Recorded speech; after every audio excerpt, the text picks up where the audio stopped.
এখন ওলের সিজন চলছে, বাজার থেকে নিয়ে আসো আর এইভাবে রান্না করে ফেলো। দেখো একদম মাখা মাখা। উফ, এই গ্রেভিটা দিয়ে কি লাগে খেতে। চিংড়ি মাছ বলে চিংড়ি মাছ আছে, নারকেল আছে, অপূর্ব স্বাদ। নমস্কার বন্ধুরা, আমার চ্যানেলে তোমাদের সবাইকে স্বাগত জানাই। আজকে দেখো কি নিয়ে এসেছি, এখন বাজারে একদম ছড়াছড়ি ওল, যে এরকম গোল গোল বড় বড় হয় না, সেই ওল আমি ছোট ছোট একদম ডুমো ডুমো করে কেটে নিয়েছি। করবো চিংড়ি মাছ দিয়ে, তার সাথে আরো একটা জিনিস দেবো যেটা টেস্টটা না একদম চূড়ান্ত পর্যায়ে নেবে। শুধু চিংড়ি নয়। তো চলো শুরু করা যাক। নুন ধরানো হয়ে গেছে, এবার একটা কড়াই বসিয়ে দিলাম। এর মধ্যে এই ওলগুলোকে প্রথমে সেদ্ধ করে নেব। সুন্দর দেখতে না, গোলাপি গোলাপি। এর মধ্যে দিয়ে দিচ্ছি জল। প্রথমে একটু জল দিয়ে দিলাম, এবার একটুখানি লবণ দেব সেদ্ধ হওয়ার সময়। ফ্লেভারটা কি বলতো, যখন এই লবণটা দেওয়া হলে কি হয় বলতো, এই যে ওলটা সেদ্ধ হবে না, তার মধ্যে লবণের যে লবণ আর জল একসাথে কি হয়, একটা নোনতা ভাব আনে, ভালো লাগে। আর শুধু দিলে তোমরা না দিলেও না দিতে পারো, তবে আমি যখনই এটা সেদ্ধ করি একটু লবণ দিয়ে করি। ওল কচু সেদ্ধ হচ্ছে, এদিকে আমি মশলাগুলো রেডি করে নিই। এখানে নিয়েছি আদা, কাঁচা লঙ্কা আর রসুন আর পেঁয়াজ। এই তিনটাকে একসঙ্গে বাটবো, পেঁয়াজটাকে পরে বাটবো।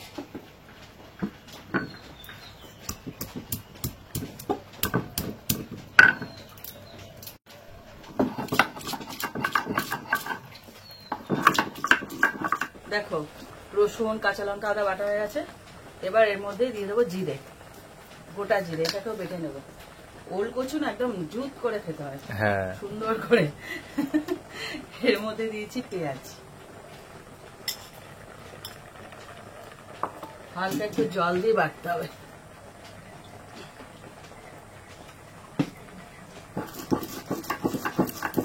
দেখো ওলগুলোকে ভালো করে সেদ্ধ করে নিচ্ছি, কিন্তু একদম যেন গলে না যায়, এভাবে সেদ্ধ করতে হবে যেন সেদ্ধ হয় কিন্তু শক্ত থাকে। তো এটাকে এর মধ্যে ঢেলে নিচ্ছি। এবার ওই কড়াইটাই বসিয়ে দিচ্ছি। এইবারে শুরু হবে রান্না। দিয়ে দিচ্ছি তেল। প্রথমে চিংড়ি মাছটা ভেজে নেবো, তার জন্য তেল দিয়েছি, ভুলে গেছি। তেলটা একটু কমিয়ে নিলাম, পরে এই তেলটা লাগবে, এখন না। তো মাছগুলোকে একটু ভেজে নেওয়ার আগে একটু লবণ হলুদ মাখিয়ে নিই।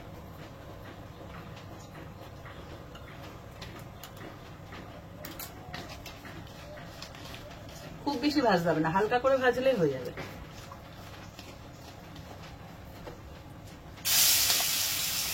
আচ্ছা, অনেকগুলো চিংড়ি দিয়েছি। হ্যাঁ, তাই দেখলাম। এই যে যখনই খেতে বসে, ওমা এই 3-4টে চিংড়ি, আমি কতগুলো খেতে চাস, তোকে আমি ভাবছি একদিন রান্না করে সব দিয়ে দেবো। খালি ওর পোষায় না চিংড়ি, আজকে অনেকগুলো দিয়েছি, খা। একটু ভালো করে ভেজে নিই চিংড়িগুলো। দেখো হালকা করে ভেজে নিয়েছি। এইবার পুরোটাই তুলে নেবো। এর যে জুসটা বেরিয়েছে না, পুরো সমেত তুলে নেবো। ছোট হয়ে গেল, আসল ফ্লেভার তো এখানে। ছোট হয়ে যাবে তো, গুটিয়ে যাচ্ছে না, তার জন্য। ছোট হলেও দোষ, ভগবান বড় বড় থাকলে ভালো লাগে। এবার যে তেলটা তুলে নিয়েছিলাম ওটা আগে দেবো, আর একটু তেল দিতে হবে। তেলটা গরম হোক। তেলটা দেখো পুরোপুরি গরম হয়ে গেছে। এবার এর মধ্যে ফোড়ন দিচ্ছি গোটা গরম মশলা, ছোট এলাচ, দারচিনি আর 3টে কুচকি কুচকি তেজপাতা, তাই এগুলোকে আর ছিললাম না। এর মধ্যে দিয়ে দিচ্ছি 5 ফোড়ন। হ্যাঁ, এগুলোকে এই ফোড়নটাকে না ভালো করে ভেজে নিতে হবে। 5 ফোড়নের যে ফ্লেভারটা খুব সুন্দর লাগে এই রেসিপিতে। একদম যতক্ষণ না গন্ধ বেরোচ্ছে ততক্ষণ মতো ভেজে নেবে। দেখো পুরোপুরি ভাজা হয়ে গেছে, তেল তো গরমই ছিল। এইবার এর মধ্যে যে পেঁয়াজ, রসুন সব বেটে রেখেছিলাম না, সেই বাটাটা দিয়ে দেবো।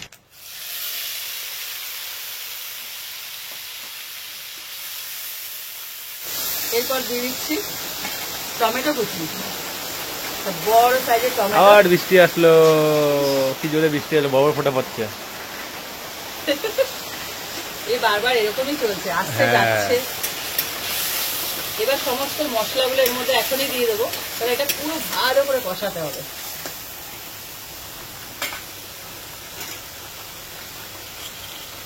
লবণ, এটা যেহেতু ওলের ডালনা টাইপের, বলতে পারো ডালনা, চিংড়ি দিয়ে করছি তো একদম গা মাখা মাখা হবে, কিন্তু সেই বুঝে লবণটা অ্যাড করতে হবে।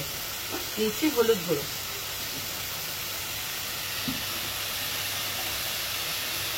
ঝাল লঙ্কার গুঁড়ো 1 চামচ, জিরের গুঁড়ো 1 চামচ।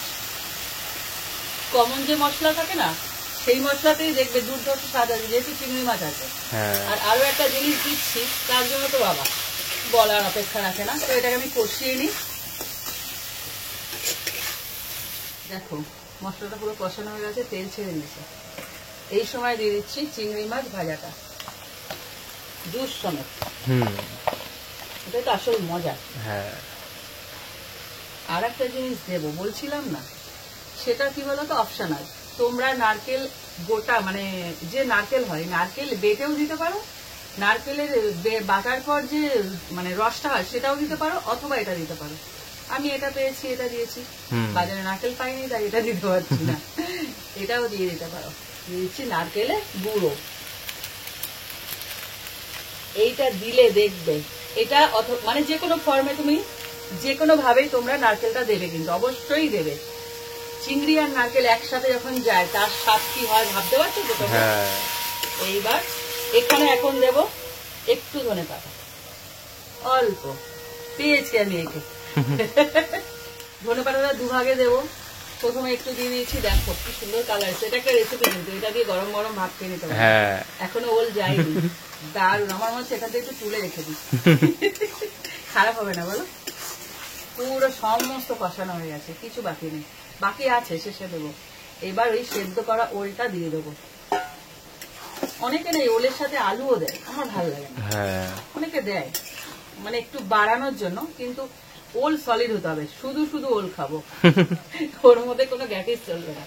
তো ওলটা দিয়ে হালকা করে একটু কষিয়ে নেবো এর সাথে, ওর ভেতরে তো ঢুকতে হবে, তো সেদ্ধ ওল পুরো ভালো করে কষিয়ে নি। দেখো খুব ভালো করে কষানো হয়ে গেছে। আরেকজন ওপার থেকে বলছে জল না দিলে হয় না, মানে এত সুন্দর কালার এসছে, বলে জল না দিলে হয় না। জল তো দিতেই হবে, একটু জল তো দিতেই হবে। অল্পটুকু জল দেবো, একদম মাখা মাখা একটা রেসিপি এটা।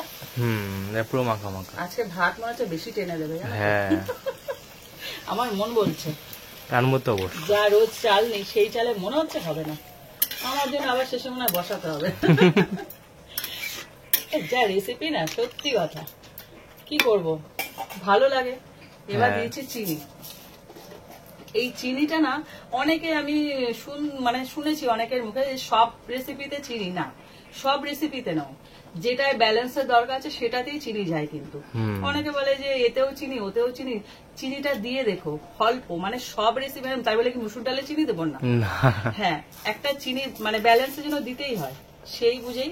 চিনিটা যে খুব বেশি তাও নয়, ঠিক যেমন পায়েসে একটু নুন দিলে ওর যে মিষ্টত্ব আরো বাড়িয়ে দেয় না, সেম ভাবে যে কোনো রেসিপিতে যেটা যায় আর কি, একটু চিনি দিয়ে দেখো, খুব ভাল লাগে।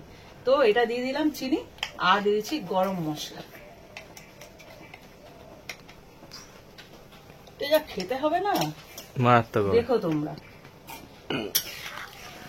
আর সেম ভাবে আমি যেভাবে বানালাম তোমরা এইভাবে বেটে বানিয়ে দেখো, শিল নোড়ায় বেটে দেখো।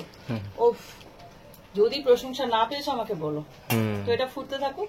দেখো ওলকচু একদম সেদ্ধ হয়ে গেছে, কিন্তু ভাঙেনি। ভেঙে গেলে তো পুরো ওলের ডাল খাবো, ওলকচু কি আর খেতে পারবো? এরকম একটা গ্রেভি গ্রেভি নামাবে, এটা বসে যাবে, পুরো বসে যাবে। আর যদি আরো শুকনো করো তাহলে দলা দলা হয়ে যাবে, আর কিছু পাওয়া যাবে না। নামানোর আগে আর একটু ধনে পাতা।